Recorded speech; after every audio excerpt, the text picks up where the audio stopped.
Hi friends, welcome to my channel. நம்ம சேனலில் இன்றைக்கி summer refreshing drinks fruit mix juice தாங்க எப்படி செய்கிறதுன்னு பார்க்க போகிறோம்.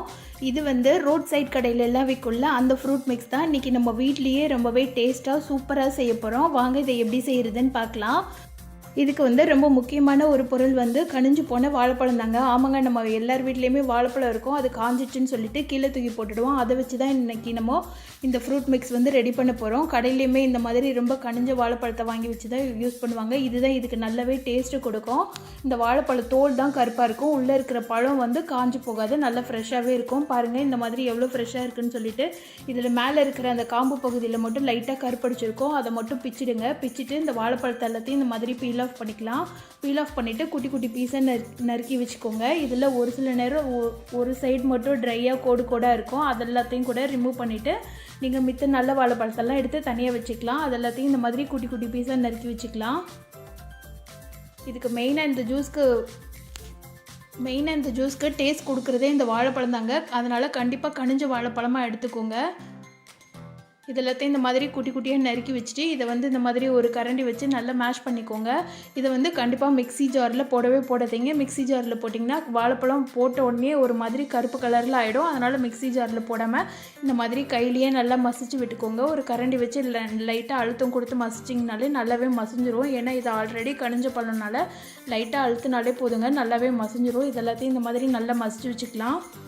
மிக்ஸி ஜாரில் போட்டிங்கன்னா ஈஸியாக இருக்கும். ஆனால் பழம் வந்து உடனே கருப்பாயிடும். நம்ம அரைச்சி எடுக்கிறதுக்குள்ளேயே அது கருப்பாயிடும். அது பார்க்குறதுக்கும் நல்லா இருக்காது. அதனால் கையில் இந்த மாதிரி நல்லா மசிச்சு வச்சுக்கோங்க. இப்போ மிக்ஸி ஜார் எடுத்துக்கலாம். இல்லை ஜூஸர் இருந்ததுன்னா அது கூட எடுத்துக்கோங்க. இதில் 300 ml பால் வந்து திக்கான பால் எடுத்திருக்கேன். இது வந்து காய்ச்சாத பால் தாங்க. காய்ச்சாத பால் எடுத்து செஞ்சால் தான் இதில் நல்லா டேஸ்ட்டாக வரும். இது கூட ரோஸ் பவுடர் மிக்ஸ் சேர்த்துக்கலாம்.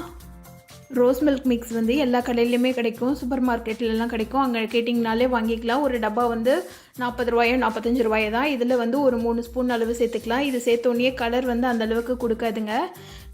இது கூட ஸ்வீட்டுக்கு வந்து நான் ரோஸ் சிரப் சேர்த்துருக்கேன். இது வந்து நல்லா கலரிங்கும் கொடுக்கும், ஸ்வீட்டாகவும் இருக்கும். இது கிடைக்கலன்னா கூட பரவாயில்ல, நீங்கள் இதுக்கு பதில் சர்க்கரை சேர்த்துக்கலாம். இது வந்து ஸ்வீட்டுக்கு ஏற்ற அளவு நீங்கள் சேர்த்துக்கோங்க. சேர்த்துட்டு மிக்சியில் போட்டு நல்லா பிளெண்ட் பண்ணி எடுத்துக்கலாம். பிளெண்ட் பண்ணும்போது நல்லா நல்லா பொங்கி வரணுங்க. அந்தளவுக்கு நல்லா மிக்சியில் பிளெண்ட் பண்ணி எடுத்துக்கோங்க. இது நம்ம மிக்சியில் போட்டு அடிக்க நல்லா ஒரு மாதிரி நுரைச்சி வரும். நல்லா க்ரீமாகவும் இருக்கும். இதை ஆஃப் பண்ணோன்னே குறைஞ்சது ஒரு நிமிஷமாவது ஹை பிளெண்டில் வச்சு நல்லா பிளெண்ட் பண்ணிக்கோங்க. பாருங்கள் மேலே எவ்வளோ நல்லா நுரைச்சி வந்திருக்குன்னு சொல்லிட்டு நான் ஸ்பூன் எடுத்து காமிக்கிறேன். எவ்வளோ க்ரீமியாக இருக்குன்னு பாருங்கள். இது வந்து நான் காய்ச்சாத ஆறின பால் தாங்க சேர்த்துருக்கேன். நம்ம பேக்கெட் பால் இருக்குள்ள அதை தான் சேர்த்துருக்கேன். அதை மிக்சியில் போட்டு அடிச்சிட்டோன்னா இந்த மாதிரி நல்லா நுரைச்சி வந்துடும். இப்போ இது ஒரு சைடு இருக்கட்டும். இன்னொரு பவுலில் வந்து நம்ம மசிச்சு வச்ச வாழைப்பழத்தை எடுத்துக்கலாம். இதுக்கு வந்து ஃப்ரூட்ஸ் வந்து என்னென்ன ஃப்ரூட்ஸ் போடணும்னு உங்களோட சாய்ஸ் தாங்க. நான் இன்றைக்கி என்கிட்ட இருக்கிற ஃப்ரூட்ஸ் எல்லாத்தையும் சேர்த்துருக்கேன். 2 ஸ்பூன் அளவு மாதுளம்பழம் சேர்த்துருக்கேன். இப்போ வந்து மாம்பழம் சீசன் அப்படின்றதுனால நான் மாம்பழம் வந்து எடுத்திருக்கேன். அதோட கொட்டையெல்லாம் எடுத்துகிட்டு மாம்பழத்தை பீல் ஆஃப் பண்ணிவிட்டு இந்த மாதிரி குட்டி குட்டி பீஸாக நறுக்கி சேர்த்துருக்கேன். இது கூட பிளாக் கிரேப்ஸ் வந்து 2 ஸ்பூன் சேர்த்துருக்கேன். இதில் என்னென்ன பழம் போடுறதுன்றது வந்து உங்களோட டிசைட் தாங்க. நீங்கள் டிசைட் பண்ணி உங்களுக்கு பிடிச்ச மாதிரி பழத்தெல்லாம் போட்டுக்கலாம். இப்போ இது கூட நம்ம ரெடி பண்ணி வச்சுருக்கிற ரோஸ் மில்கை சேர்த்துடலாம். உங்ககிட்ட பாதாம் மிக்ஸ் இருந்ததுன்னா அதையும் கூட மிக்ஸ் பண்ணி அதையும் சேர்த்திங்கன்னா இன்னுமே டேஸ்ட்டு ரொம்பவே நல்லா இருக்குங்க. சப்போஸ் ரோஸ் மிக்ஸ் கிடைக்கல அப்படின்றவங்க நீங்கள் வெறும் பாலில் ஏலக்காய் போட்டு சர்க்கரை ஏலக்காய் போட்டு மிக்ஸ் பண்ணி அடிச்சுட்டு அதையும் கூட இது கூட சேர்த்துக்கலாம். செம்ம டேஸ்ட்டாக இருக்குங்க. அது மாதிரி இதில் வந்து ஆப்பிள், ஆரஞ்சு, பைனாப்பிள் இதெல்லாம் கூட கட் பண்ணி சேர்த்துக்கலாங்க. அதுவும் ரொம்பவே டேஸ்ட்டாக இருக்கும். நான் இன்றைக்கி பழம் வந்து என்னோடய சாய்ஸ்க்கு தான் நான் எடுத்திருக்கேன். இந்த ஃப்ரூட்ஸ் எல்லாம் போட்டு கொடுத்தோன்னா பசங்களுக்கும் ரொம்பவே பிடிக்கும். இது மாம்பழம் சீசன் அப்படின்றதுனால மாம்பழம் வந்து கொஞ்சம் ஜாஸ்தியாக போட்டிருக்கேன். ரோஸ் மில்க்கையும் பழத்தையும் நல்லா மிக்ஸ் பண்ணி எடுத்துட்டேன். எவ்வளோ சூப்பராக இருக்குது பாருங்கள்.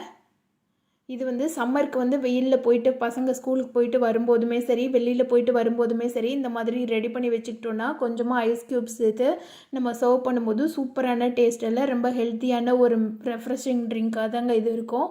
அது மட்டும் இல்லாமல் இதோட டேஸ்ட்டுமே ரொம்பவே அருமையாக இருக்குங்க. கடையில் சாப்பிட்ற ஃப்ரூட் மிக்ஸ் மாதிரி அவ்வளவு டேஸ்ட்டாக இருக்குங்க. இதில் வாழைப்பழம்லாம் மிக்ஸ் பண்ணி இருக்கிறதுனால இது ரொம்பவே கெட்டியாகவும் இருக்கும், திக்காகவும் இருக்கும். பாருங்கள் எவ்வளோ சூப்பராக இருக்குதுன்னு சொல்லிட்டு. இந்த கலர்ஃபுல்லான கலரிங் காம்பினேஷனுக்காகவே பசங்கக்கிட்டலாம் கொடுத்திங்கன்னா அவ்வளோ விரும்பி சாப்பிடுவாங்க. ரொம்பவே டேஸ்ட்டும் அருமையாக இருக்குங்க.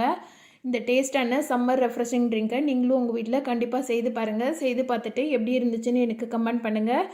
இந்த சம்மரில் ஹெல்த்தியான ஒரு ஃப்ரூட் மிக்ஸை நீங்களும் உங்கள் வீட்டில் கண்டிப்பாக செய்து பாருங்கள்.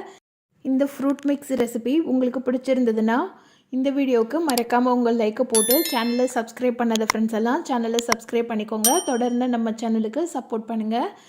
இது மாதிரி நம்ம சேனலில் நிறைய வீடியோஸ் இருக்குது, பார்த்து என்ஜாய் பண்ணுங்கள். தொடர்ந்து நம்ம சேனலுக்கு சப்போர்ட் பண்ணுங்கள். Thank you friends.